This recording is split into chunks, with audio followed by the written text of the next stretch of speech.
Hoy vamos a comenzar con el punto 3, la postura del postmilenialismo.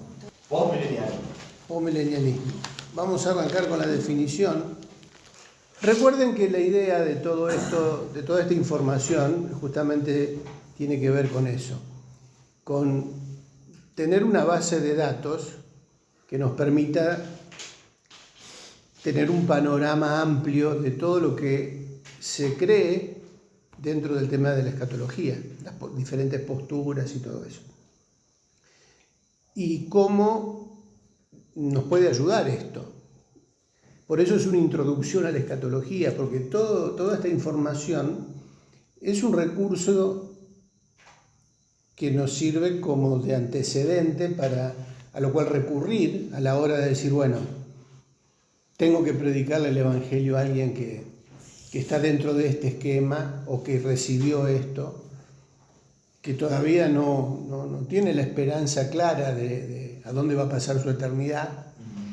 ¿Y qué sabemos nosotros de la palabra de Dios y cómo compartírsela para que crea?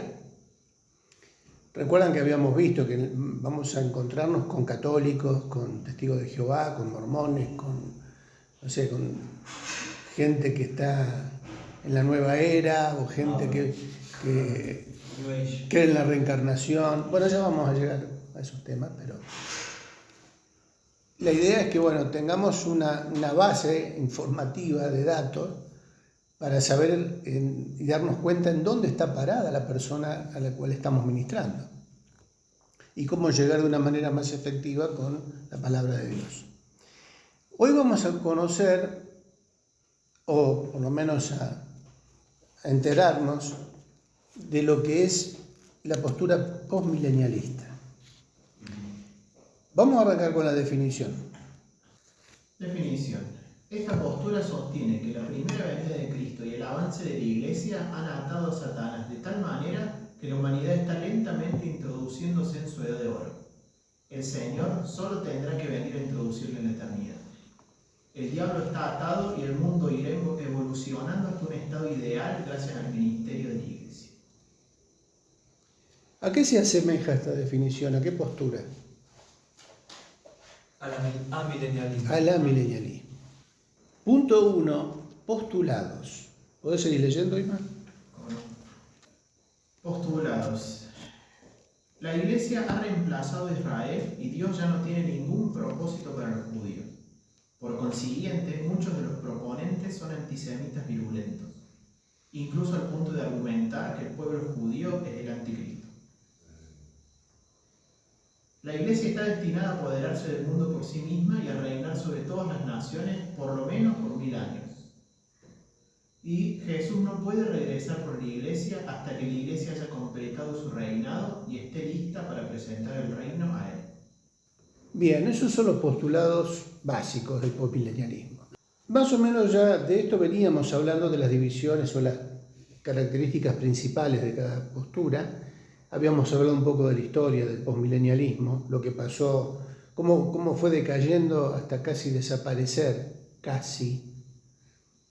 con la Primera y la Segunda Guerra Mundial, porque parecía como que el mundo, en lugar de mejorar, empeoraba cada vez más. Y vamos a ver un poquito ahora en detalle la historia. Punto 2. La historia de esta postura postmilenial.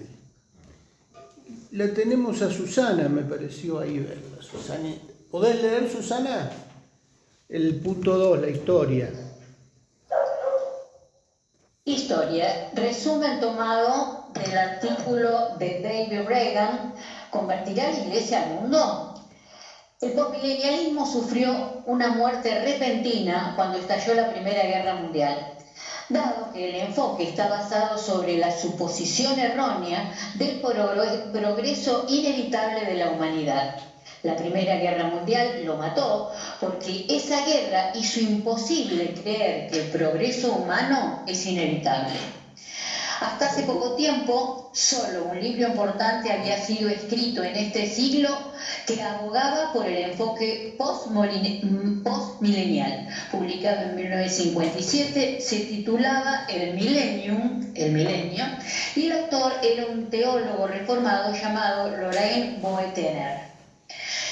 Cuando leí ese libro, concluí que el autor vivió probablemente en una isla desolada, separada de todas las fuentes de noticias.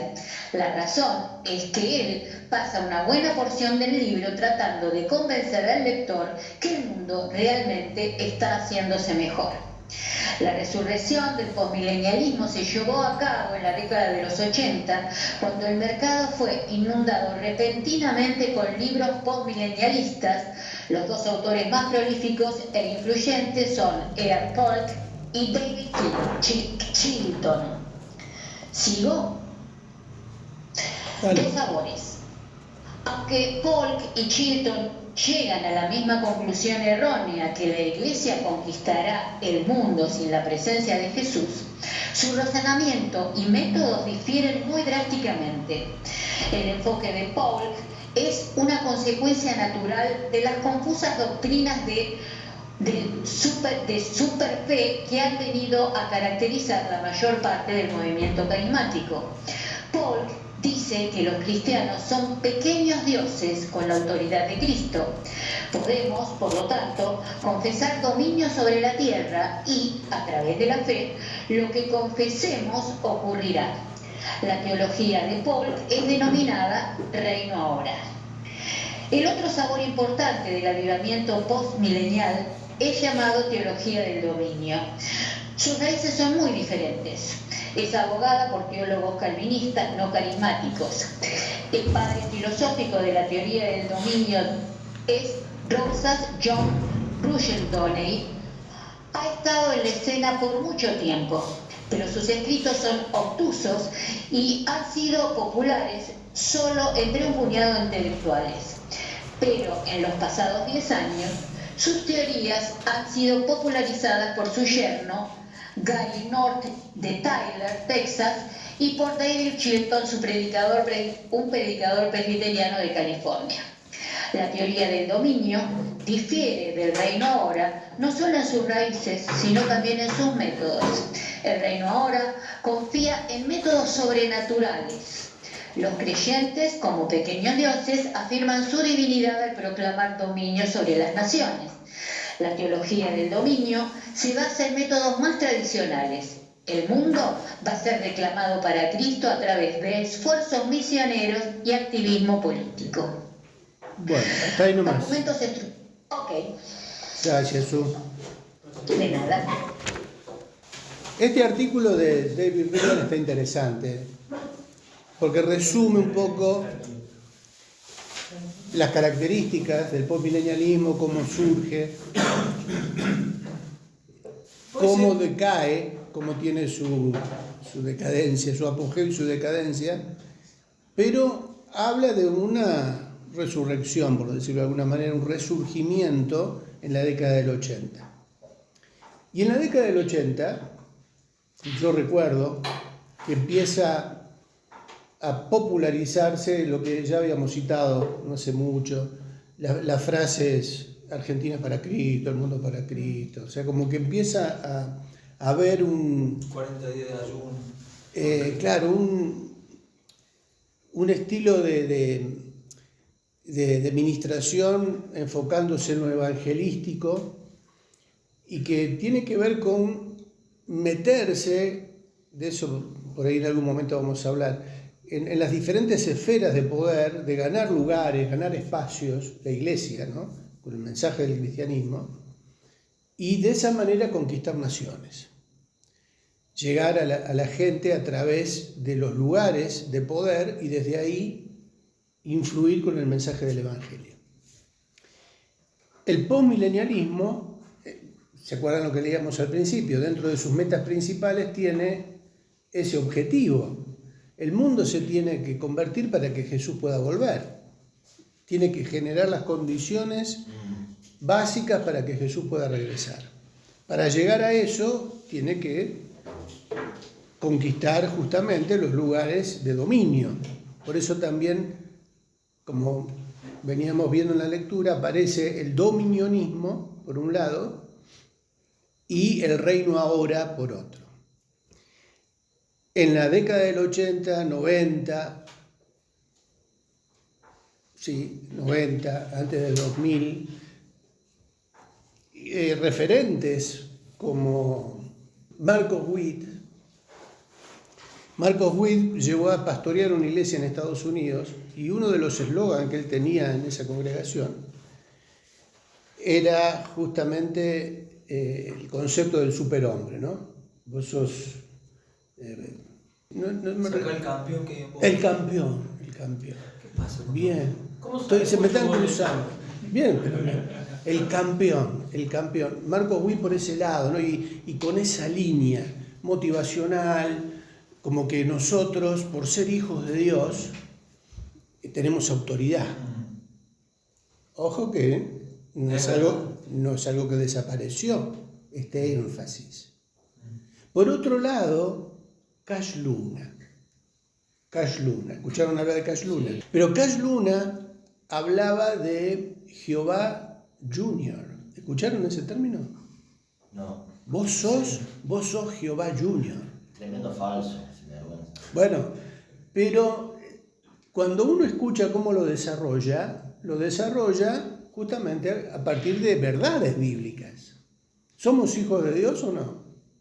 Como hijos de Dios, ¿tenemos autoridad de parte de Dios en nuestra vida? Sí.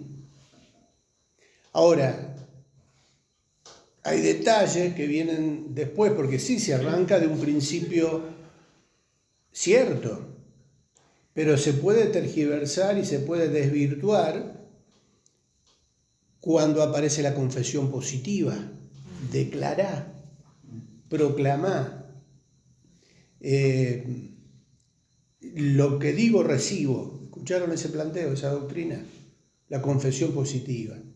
Pero eso también viene de la mano con lo que de una manera un poquito más explícita desarrollan estos autores que estábamos viendo al final de lo que leyó Susana recién. Hay una diferencia, normalmente uno tiende a unificar dominionismo con el reino ahora, pero una cosa es el dominionismo y otra cosa es el reino ahora. Tanto la una como la otra estarían incluidas dentro de esta línea postmilenial, corresponden al postmilenialismo.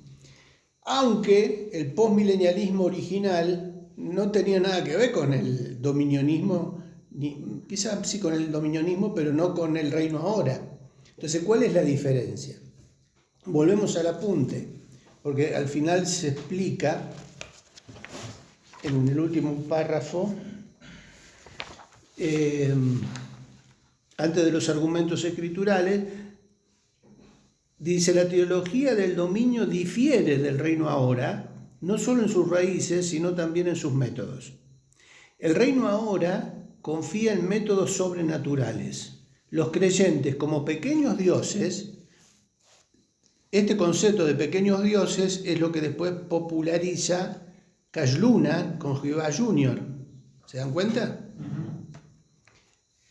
Afirma su divinidad al proclamar dominio sobre las naciones. O sea, lo que decíamos, Argentina para Cristo. Proclamamos y declaramos que a partir de ahora Argentina va a ser fundada y refundamos. ¿Se acuerdan del concepto también? Vamos a refundar y vamos a reprender todo pacto. Y bueno, está bien, uno tiene que orar para destruir las obras del diablo, ¿no? Que Dios destruya las obras de Satanás, las ataduras espirituales que hay. Y Dios seguramente lo va a hacer a través de la iglesia que combate eso, que pelea por eso. Pero ¿cuál es el asunto acá? Que porque el hecho de que yo lo declare, eso va a suceder. Porque yo estoy dando la orden. ¿Se entiende la diferencia? Pequeños dioses afirman su divinidad al proclamar dominio sobre las naciones. La teología del dominio se basa en métodos más tradicionales. El mundo va a ser reclamado para Cristo a través de esfuerzos misioneros y activismo político. Acá es donde entra la parte El evangelismo. del evangelismo con el activismo político. Fíjense que esto que estamos leyendo no es nuevo, ¿eh? No. Sin embargo, fíjense la vigencia que está teniendo hoy. Quería preguntar particularmente, viste que en Brasil el partido, no sé qué nombre tiene el partido cristiano protestante, hay una ley que se escribió se proclamó hace unos años, donde tiene que tener presencia obligatoria, una cierta masa en el espacio político, diputados, no sé cómo será la Cámara en Brasil. ¿Tendrá que ver con eso? ¿La iglesia cristiana protestante en Brasil tendrá que ver un poco con esa idea, no? ¿Cómo habrá llegado a eso? Bueno, vos? lo de Brasil no, sé que acá en Argentina también está pasando con un partido político evangélico que en la zona centro, o sea, está ya con personería política en Entre Ríos. Ajá. Y en Santa Fe. Puntualmente están en Rosario. ¿Pero cómo funcionaría? ¿Y representa esto? Como partido político. Como partido político. Y en Córdoba no llegaron para las elecciones legislativas las últimas, pero ya hay en Córdoba un grupo de cristianos evangélicos que están es un partido que tiene una sigla con 3 letras, que ahora no me acuerdo. Yo sé que Jucún está mucho por eso. Bueno, estas corrientes tienen que ver con esta línea dominionista, no reino ahora. Es lo que estamos viendo en la última parte. Sí. La teología del dominio se basa en métodos más tradicionales. Sí, evangelizar, pero aparte de la evangelización tradicional, la evangelización a través de las estructuras de poder, del poder político. Ganar espacios de autoridad que se conoce, si quieren investigarlo en la semana, no sé cómo vamos a andar de tiempo por ahí para ver algún video, pero busquen sobre los 7 montes de autoridad. 7 montes que de Apocalipsis. Toma el pasaje de Apocalipsis. Ellos no se basan, perdona Ricardo, en la visión de Nabucodonosor de Daniel, cuando le pega la piedra a la imagen y crece la montaña y cubre todo el mundo. Para el postmilenialismo. Sí, que ellos creen que esa montaña es la iglesia, que Bueno, quieren sí, conquistar todo. Esa es la interpretación, es una de las 2 interpretaciones de la piedra. Que la piedra y que la montaña que crece es la iglesia conquistando el mundo. Conquistando el mundo.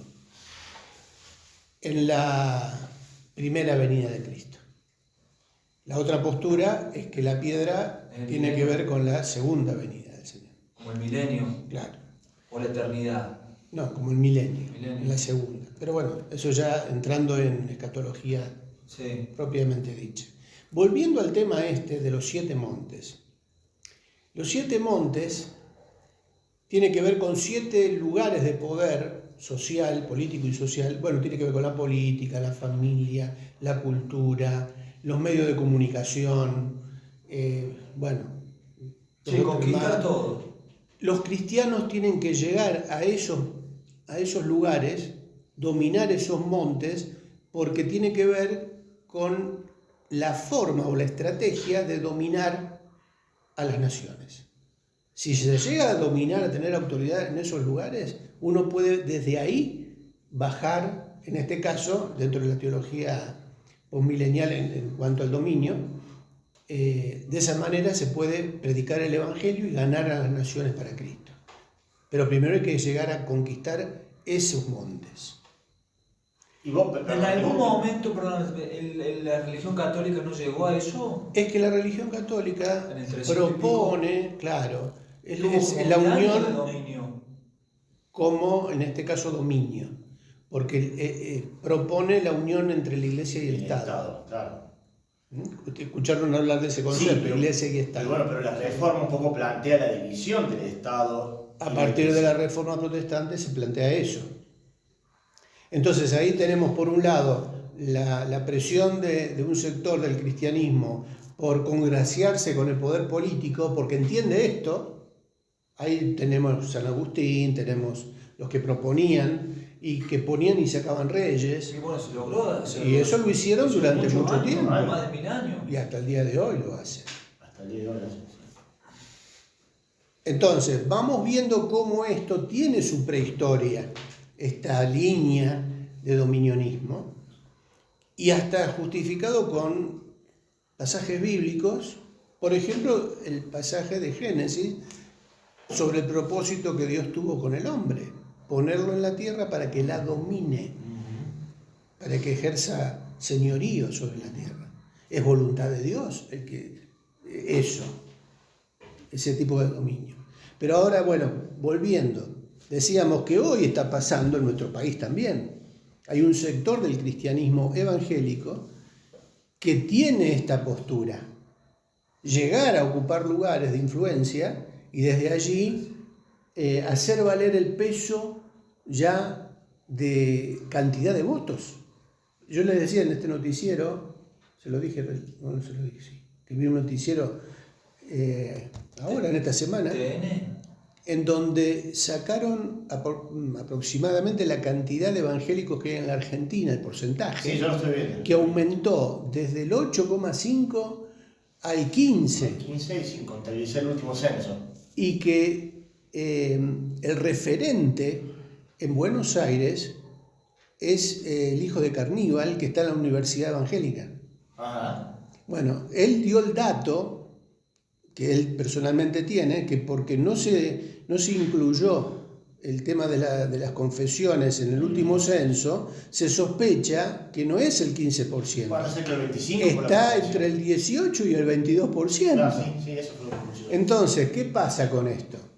El poder político se está dando cuenta que los evangélicos están creciendo y que por ahí puede tener relación con lo que pasa en Brasil. Ahora, están reclamando espacios en el poder político. Pero mira una cosa, viste que ahora con este movimiento de extremas derechas que van resurgiendo y van llegando al poder, en la mayoría de los países como en Italia, inclusive en Bolivia ahora mismo, fíjate que han tenido mucha influencia de sectores de la iglesia protestante, que quizás hace décadas atrás no sucedía en partidos de derecha. Hoy, si vos ves, hacer un análisis de lo que está sucediendo en Estados Unidos, Italia y otros países, con mucha influencia de la iglesia protestante. Claro. No necesariamente los católicos. Bueno. El problema es el extremo, no está mal. La iglesia está para influenciar el mundo. Por supuesto, tenemos que ser sal y luz. El tema no es hacer un dogma de eso. No, el tema es desviarnos del propósito de Dios y de hasta dónde llega nuestra... De imponer una agenda humana, no divina. En el caso de Italia, que vos decías, está la Meloni esta. Yo también le vi en un reportaje, en una transmisión vía satélite que hizo. Parecía una creyente defendiendo los valores cristianos dentro de su gobierno, el tema de ideología de género, hablaba de la fe, hablaba de cosas como si, bueno, yo a esta la voto, o sea, me representa, diríamos. Sin embargo, bueno, viene de una tradición católica, pero estaba como recuperando y defendiendo valores que nosotros también defenderíamos. En Córdoba, antes de las elecciones, de las últimas legislativas, Aurelio García Elorrio, católico, siempre vino batallando contra la corrupción, pero aparte defendiendo principios cristianos. También defendiendo, luchando contra el aborto, contra el tema de ideología de género, bueno, todo lo que nosotros también proponemos o defendemos. Y él decía en ese reportaje, porque le preguntaron sobre los evangélicos.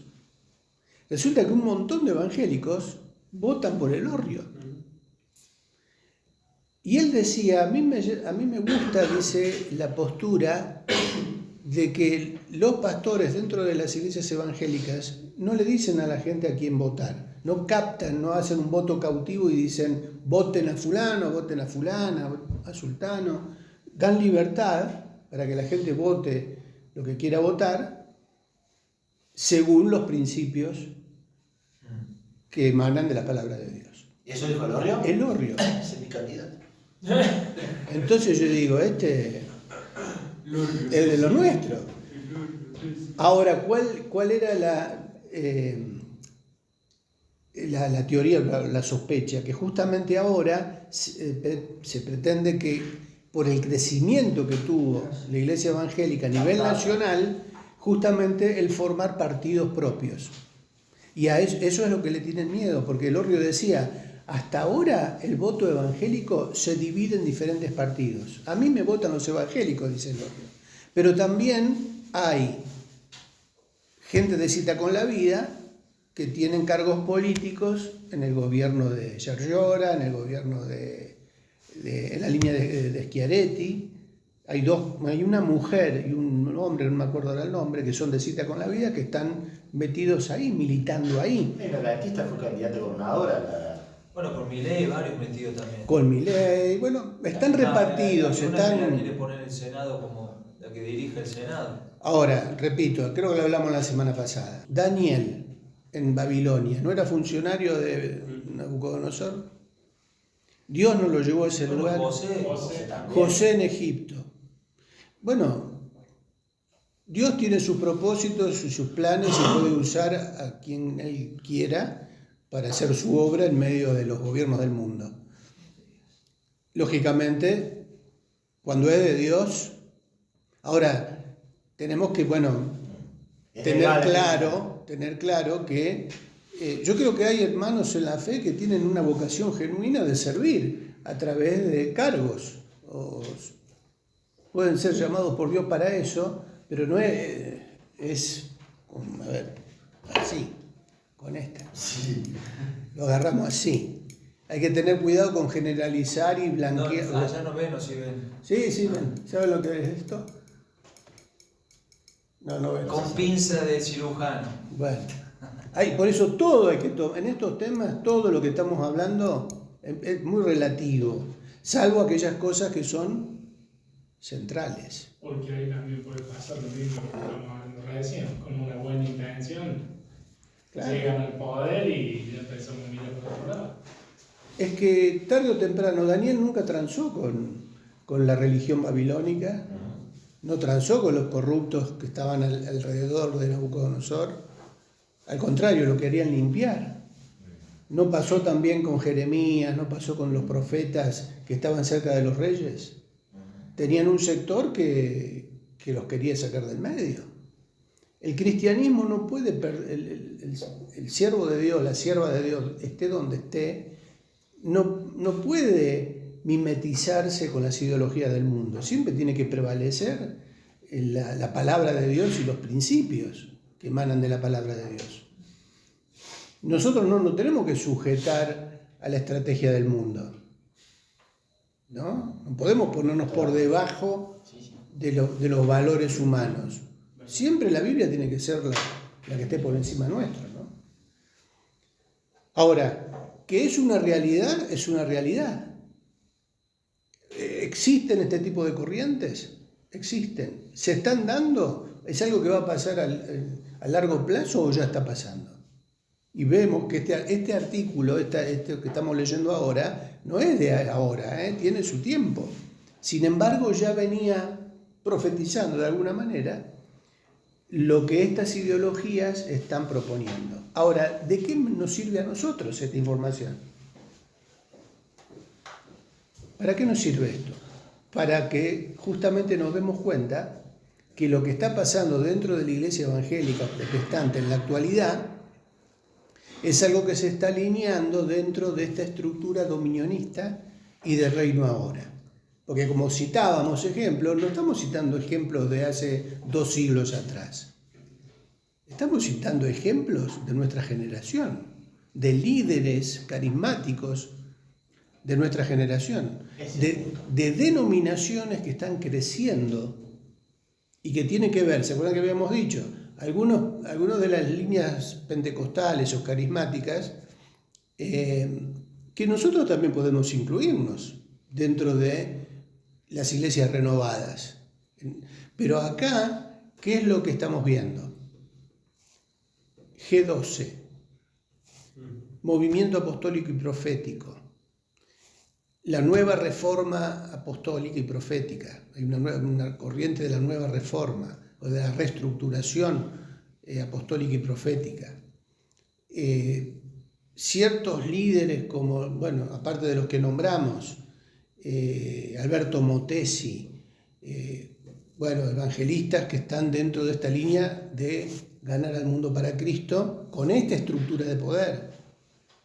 Por eso se relacionan con políticos, con presidentes, tienen reuniones con presidentes. Donald Trump, una de las asesoras que tiene es evangélica, y ella dice que Donald Trump está dentro de los planes proféticos de Dios porque como es el aliado político de Israel, es el que va a defender a Israel en la batalla del Armagedón. Pero viste lo que dijo el otro día Trump, en el noticiero. Yo no creo que me vaya al cielo, pero por lo menos voy a hacer todo lo posible en otro. No es creyente, tiene una afinidad confesional con el cristianismo, pero no tiene claro ni si es algo o no es algo. Pero bueno, todo forma parte de todo este ajedrez político internacional. Quizás el problema más serio de todo esto, pensando en un aprendizaje activo de toda esta situación, ¿no? de toda esta información, es poder comprender también de que muchas veces de estos lugares, estos movimientos, salen refundaciones de la palabra de Dios, empiezan a escribir nuevas leyes, nuevas doctrinas. Y eso es lo verdaderamente grave, porque mirado desde una perspectiva más amplia, no tiene nada malo, es bíblico, pero el problema es que también escribiendo sus propias reglas y las imponen desde los púlpitos de las iglesias, en muchos de los casos. Uno puede estar de acuerdo o no, o puede simpatizar con una línea o con otra. ¿Cuál es el tema acá? Lo que decíamos desde un principio. La palabra de Dios nos da la pista de lo que es central en el mensaje escatológico, de lo que tiene que suceder, lo que va a suceder. No se puede salir de eso, no se va a salir de eso. Y justamente lo que estamos viviendo hoy tiene que ver con lo que la Biblia ya viene anunciando. Tiene que pasar así. O sea, va a pasar de esa manera. No nos tiene que extrañar. Lo que pasa es que como nosotros hoy somos testigos presenciales de lo que está sucediendo proféticamente en el mundo, parece como que nos toma de sorpresa. Y no nos tiene que tomar de sorpresa.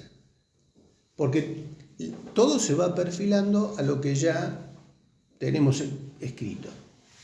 El problema es justamente tomar partido o querer alinearse en un sector o en el otro.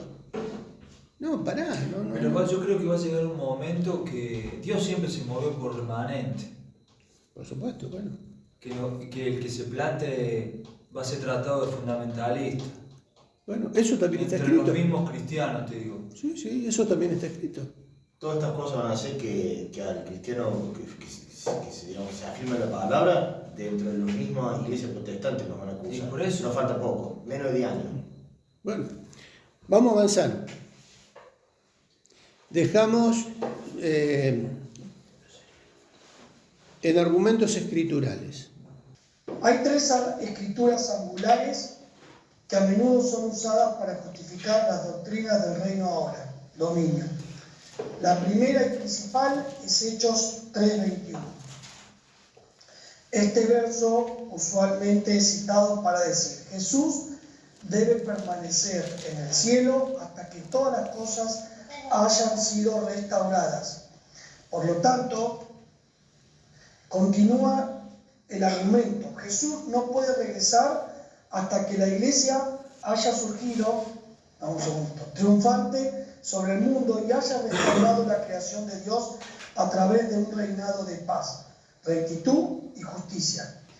El problema con este argumento muy ingenioso es que el versículo no dice lo que los dominionistas citan. En cambio, el versículo dice: Jesús permanecerá en el cielo hasta el tiempo de la restauración de todas las cosas. Lo que el versículo en realidad dice es, por lo tanto, drásticamente diferente de la sutil paráfrasis dominionista de él. El versículo significa exactamente lo que dice: Jesús debe permanecer en el cielo hasta que sea tiempo de la restauración de todas las cosas. Pero acá está. Entonces regresará y restaurará la creación y restaurará el dominio de Dios sobre la creación, tal como fue profetizado por los profetas hebreos. Véase, por ejemplo, Isaías 11, 3b al 9. El segundo texto escritural con los dominionistas señalan a menudo es Mateo 24, 14, que dice que el evangelio del reino debe ser predicado en todo el mundo antes que el fin venga. Este versículo, dicen ellos, requiere que el mundo sea convertido a Cristo antes de que Él regrese. Pero este versículo no dice que el mundo debe ser convertido, solo dice que el evangelio debe ser predicado a todo el mundo. La iglesia está predicando hoy el evangelio por todo el mundo, pero incluso así, no toda persona lo irá, sino hasta el final del periodo de la tribulación, cuando un ángel de Dios será enviado a proclamar el evangelio a cada nación y tribu y lengua y pueblo. Apocalipsis 14:6. Luego Jesús regresará triunfante a establecer su reino desde el monte de Sión en Jerusalén. Apocalipsis 19 y 20. Un tercer texto usado algunas veces por los dominionistas es Romanos 8:19, que dice: el anhelo ardiente de la creación es aguardar la manifestación de los hijos de Dios. Esto se interpreta para significar que la creación será redimida mientras la iglesia madura se purifica y extiende su influencia sobre la tierra. Por el contexto de este mensaje aclara que el versículo está hablando acerca de la resurrección de los santos, no de la madurez de los santos. La resurrección revelará a aquellos que verdaderamente son hijos de Dios. Versículo 23. Este es tiempo que la maldición será removida de la creación, no antes. Versículo 21. Bien. Argumentos escriturales. ¿Prestaron atención a esos textos? ¿Cómo se plantean? ¿Cómo los plantea, en este caso, el dominionismo o el reino ahora? Justamente los plantea desde su punto de vista. O sea, la interpretación pasa primero por lo que ellos creen. Y tienen su sentido forzado para mi gusto, pero tan flojo se basan, peor que el dispensacional. usan esos versículos.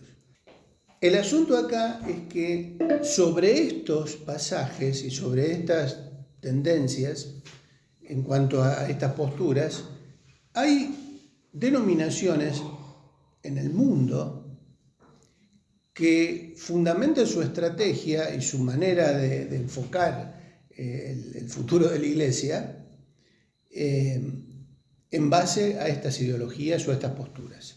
Citábamos ejemplos de personas conocidas, denominaciones conocidas. La iglesia pentecostal, en la gran mayoría, se encolumna dentro del postmilenialismo sin saberlo. Pensaba eso recién. Por eso, acuérdense que... Sí, le llaman ahora el neopentecostalismo eso. También. Que se alinea más en el post, porque los tradicionales son más dispensacionalistas. Claro, el pentecostalismo extremo, tradicional, sí. La primera línea sí. en América. Vos, qué sé yo, si viviera David Wilkerson, les pega un boleo a todo esto que están... Bueno, pero digo, hay como en todo, hay diferentes corrientes. Sí. El tema es que justamente por lo que vemos en la palabra, y especialmente cuando hablamos del movimiento apostólico profético, la nueva reestructuración, no me acuerdo si es reestructuración o regeneración profética, no me acuerdo cómo es el término, justamente tiende a que se unifique esta postura a nivel global. Por eso el movimiento ecuménico en su momento va a ser nutrido con, no solo con... evangelistas, con todo. Claro, va a haber... Bueno, pero eso es el ecumenismo global. Pero hay un ecumenismo cristiano. Evangélico, yo. Claro, en donde todas las denominaciones van a buscar justamente tener un criterio común. Loquito. En su momento, líderes de Argentina viajaron a Roma para reunirse con Francisco y ya proyectar esto. Cuando hablamos de las plataformas, de las plataformas apostólicas y proféticas, en todas esas plataformas, en diferentes regiones, se había comenzado a bajar esta línea. En la línea esta de la unidad, de la unificación. Y justamente al coincidir con las plataformas de diferentes partes del mundo, va a ser mucho más fácil y va a ser el terreno justo apropiado para que se pueda lograr eso. Y bueno, y en cuanto a lo teológico, se van a bajar otras líneas que antes no existían. Eso mismo nos van a acusar a nosotros. Y que justamente una de las cosas va a ser justificar la marca de la bestia. No va a haber problema en dejarse marcar. Porque como Dios conoce nuestro corazón. Bueno, yo te conté una vez de un pastor. Sí, ya hay. De esa línea. Me dijo a mí, ¿y qué tiene de malo ponerse? Claro, si Dios conoce mi corazón y Él sabe que yo lo amo, lo sirvo, ¿qué problema hay en que me deje marcar o me deje poner un chip o me deje...? Bueno, o sea, ya la conciencia se está guiando con este tipo de pensamiento. Y es cierto, ¿el Señor conoce nuestro corazón o no? Sabe que lo amamos. Ahora, ¿de quién vamos a depender cuando llegue el momento? Bueno, lo que pasa es que ahí entra en juego la fe. Claro, ¿en quién nos vamos a refugiar? ¿Dónde va a estar nuestra esperanza, nuestra...? Va a ser tan sutil todo que es cuestión de fe. Claro. Si lo creo o no lo creo. Es ahí donde aparece el tema de los remanentes. Como pasó con la vacuna. Vamos más o menos captando cómo esto, puntualmente estamos en el punto del postmilenialismo. Vos decís de las doctrinas centrales, Triqui, y es así. Pero lo escatológico influye en las doctrinas centrales. ¿Cómo vive? ¿Cómo vivo? Si yo creo que Cristo va a venir cercano, vivo de una forma. Si yo creo que Cristo va a venir recién cuando se conquiste el mundo, voy a vivir de otra forma. Bueno. Influye. Eso es relativo también. Influye. Bueno, Porque nuestra vida diaria no depende de cuándo viene Cristo, sino de que viene. No, digo tu forma de vivir hacia el mundo. Lo mismo. Si vos decís que... Pero eso lo hablamos, me acuerdo, el año pasado, ¿te acordás ¿te acordás que lo hablamos, lo debatimos en hermenéutica? ¿Te acordás o no? Hablábamos acerca de cómo va a ser cómo nuestra vida hoy presente, en función de la verdad de la palabra, lo que creemos Sí, y todos los días. No, bueno, pero no. Ellos pueden tener... Sí, lo que dice Ricardo, sí, ¿cuándo viene Cristo? Pues si cruza deja de lado. No, ahí lo dejo viviendo como quiero. Sí, tiene que ir con la iglesia, ¿verdad? Pero deja de lado la venida de Cristo, el mismo no. La forma de vivir del cristiano. Bueno. Vos estás hablando como que el postmilenialismo es el engaño de este último tiempo. Para los cristianos verdaderos que se planten en la palabra. A eso voy yo. ¿Me entendés? Sí, como decimos... Es un engaño sutil esto del dominionismo. Claro, pero... Está influenciando y el que no entre en eso va a ser tratado de fundamentalista. Por ellos mismos. Pero no solo el postmilenialismo ni el dominionismo. Estamos hablando del premilenialismo, del amilenialismo. No, pero eso... Este es bravo, este último. Bueno, pero por eso decía, ¿se acuerdan que dejamos para lo último el postmilenialismo? ¿Por qué? Porque sin que nos demos cuenta, dentro del mundo evangélico, entramos en eso. Sin darnos cuenta, muchos se están alineando con esta postura. Van a tener pactando con los poderes. Y sabemos que quién es el que gobierna el mundo. Decimos que Cristo es el soberano, que Él reina sobre todo, sí. Pero sabemos que el mismo, él lo deja correr. el mismo Satanás que dijo cuando tentó a Jesús. Todo esto te parece. En Apocalipsis estaba tratando de encontrar el versículo justo cuando se habla de... No creo que Bueno, el amilenialismo, viste cómo lo entiende, el pasaje ese de la tentación. Todavía no había muerto Cristo. Por eso tiene los reinos el diablo. Cuando Cristo muere no los tiene mal el reino ya. Cuando habla en Apocalipsis 16, terminamos con esto. El sexto ángel derramó su copa sobre el gran río Éufrates, y el agua de este se secó para que estuviese preparado el camino a los reyes del oriente. Y vi salir de la boca del dragón y de la boca de la bestia y de la boca del falso profeta 3 espíritus inmundos a manera de ranas, pues son espíritus de demonios que hacen señales y van a los reyes de la tierra en todo el mundo para reunirlos a la batalla de aquel gran día del Dios Todopoderoso. Saltamos al versículo 16, y los reunió en el lugar que en hebreo se llama Armagedón. Acá es donde aparece el término Armagedón y el lugar de esa batalla. Juan viene hablando de esto. Dice, son espíritus que hacen señales y van a los reyes de la tierra en todo el mundo para reunirlos a la batalla de aquel gran día del Dios Todopoderoso. Punto. Y el versículo 15, ¿Vengo pronto?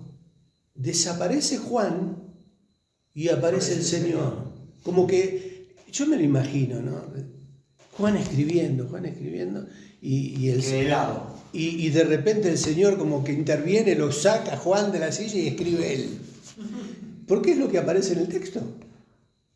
He aquí, después que dice eso Juan, de aquel gran día del Dios Todopoderoso, he aquí, yo vengo como ladrón. Bienaventurado el que vela y guarda sus ropas para que no ande desnudo y vean su vergüenza.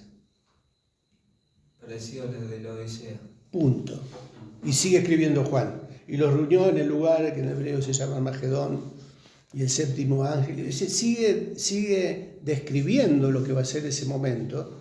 Pero ¿cuál es lo importante? ¿Por qué el Señor interviene acá de una manera abrupta, lo corta Juan para decir eso? ¿Con qué propósito? Con el mismo propósito que tiene para nosotros hoy. ¿Cuál es el mensaje central de la escatología? Sí, que Más allá de las escuelas que estamos viendo. regresar. Regresa y está preparado. Sí, encima está en un contexto de engaño su venida. Claro, pero Porque dice, salen las 3 ranas, espíritu de engañar. ¿a quiénes? Al mundo, A reyes, los gobernantes a los reyes. del mundo, a los reyes de la tierra. O sea, está describiendo lo que va a ser el teatro Panorama final. de ¿no? antes de su venida. He aquí yo vengo como ladrón. Bienaventurado el que vela y guarda sus ropas. O sea que esto es lo central. Claro, ahí está. Esto es lo central de todo lo que estamos estudiando ahora. O sea, no es que tenemos que especular sobre cómo, cuándo, quiénes, los protagonistas, los gobiernos. Sí, está interesante saberlo porque vamos viendo cómo se van dando las cosas. Pero lo importante es hoy estar preparado. O sea, hoy tenemos que estar listos y guardar las ropas. O sea, eso tiene que ver, el guardar las ropas, imagínense en ese contexto, ¿no? El velar, el estar despiertos, casi durmiendo con la ropa puesta. Porque, ¿qué pasa si qué es lo que actualmente hacen en Israel, en los tiempos de guerra, ¿no? Que cuando suena la alarma, para que vayan a los refugios, Ya está no listo. tienen tiempo para juntarla, meterse para que me pongo la zapatilla, para que me pongo esto, No, es como que duermen ahí con lo puesto. Bueno, vos fíjate que los árabes también duermen vestidos. Claro. Triqui, pero los primeros 3 versículos de Apocalipsis, hablando de que Apocalipsis es un libro central en la escatología bíblica, fundamental, desarrolla el propósito de por qué el Señor Jesucristo revela esto. Claro. Bueno, y por ahí el engaño de los reyes es el postmilenialismo. El engaño de las ranas. Pero está bueno eso, porque tiene lugar de poder. ¿Sabes qué? Ahí Pablo, pastor, El engaño de las ranas. ¿Vos qué lo querés decir de él? ¿Ah? Fabio, ¿querés guiarnos una oración? No sé, igualmente acuérdense de los que están conectados, de meter opinión. No, Triqui, me quedó una duda pequeña ahí, porque yo siempre entendí, o tenía entendido, de que el tema de la marca de la bestia va a ser para después del arrebatamiento, Claro, ¿o no? ¿O me equivoco? sensacionalista. Sí, dentro de la línea premilenialista dispensacional, No vamos a ser marcados. la marca de la bestia es la señal ya del gobierno del anticristo, ya cuando el anticristo esté gobernando. Pero supuestamente la iglesia va a ser arrebatada, esta va a ser arrebatada antes de eso, ¿o no? Supuestamente, depende dentro de qué escuela uno se alinee. Si No, de la línea que creemos, claro, de la línea que realmente creemos nosotros como iglesia, ¿no? Bueno, por eso. Yo creo que vamos a estar, Mario. Vos, Fabio. ¿Así? Sí, sí. Es una posibilidad. No creo que la iglesia sufra las consecuencias de la marca. O sea, Porque también habla de los que no se marcaron, porque le va a haber, cortaron la cabeza. claro, es que va a haber creyentes. Cuando se dé la marca de la bestia va a haber creyentes. Claro. ¿Qué creyentes van a ser? ¿En qué periodo Y de el tiempo? dispensacionalismo dice los que se quedaron, los que fueron rebeldes. Eso. Tienen que pagar con el precio de la muerte. Bueno, por eso digo. Porque creen en el arrebatamiento invisible. Claro. Yo creo Entonces, que- ahí se acuerdan que habíamos visto en alguna de las categorías de premilenialismo que hay un arrebatamiento pretribulacional Bueno, y también ojalá. hay otro arrebatamiento, antes, Al medio, sí, antes de la gran tribulación. pero antes que se manifieste la El ira de anticristo. Dios, cuando comienza la persecución del anticristo Cuando corta el pacto a los 3 años y medio. claro, después de los 3 años y medio. Entonces quiere decir que es muy probable que a los 3 años y medio, o sea, también haya creyentes que no se dejaron marcar por... Quedan 2 minutos, no va a llegar a... Bueno, oramos, Fabio. Oramos por se corta. Ahí va. Señor, gracias te damos por esta noche, por tu amor, misericordia. Gracias, Señor, por todo lo que recibimos de ti, este aprendizaje. Y en esta noche te pedimos que tú nos estés dando la luz necesaria para poder comprender, Señor, todas estas cosas, que abran nuestra mente, nuestro corazón, nuestro espíritu, Señor, para poder interpretar y entender lo genuino de tu palabra. En el nombre de Jesús, bendigo a cada uno de mis hermanos que se ha conectado, que ha estado en esta clase. En el nombre de Cristo oramos. Amén. Amén. Amén. Amén. Amén.